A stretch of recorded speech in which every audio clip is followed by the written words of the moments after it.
Well, let's discuss the day's events now with Ding Yuan. He's the Vice President and Dean of China Europe International Business School, which is based in Shanghai. I'm delighted to say he's here with us in Davos. First of all, let's talk about Angela Merkel, because she's been speaking in the last hour or so.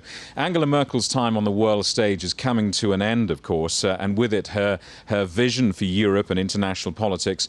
I guess Europe's next generation of leaders will now have to define their relationship with the United States and China. How will that relationship look, do you think?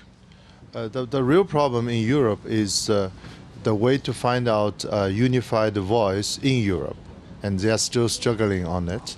And another big problem with Germany is that they are still hesitating to take the leadership role in Europe, to shape it, and also to assume their proper responsibility, both on the financial side, from the fiscal transfer side, and also the way to stabilize the economy in order to boost investment within the Europe. There are a lot of problems related to their hesitation.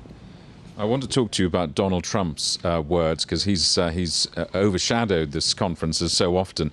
Donald Trump said it's harder doing business with Brussels than with Beijing. I mean, should Europe, I wonder now, fear a US trade war?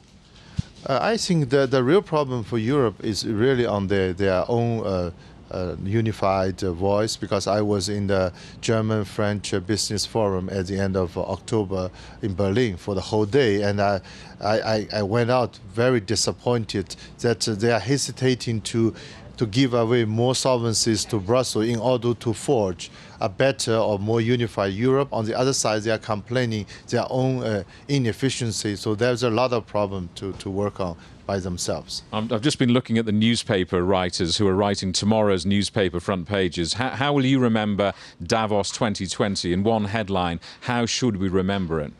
I would still feel that we change a lot. So now the climate problem is really become a consensus, and also the problem, the limitations of the current capitalism systems. That's why we have a lot of debate on the sustainability and the stakeholder vs shareholder model.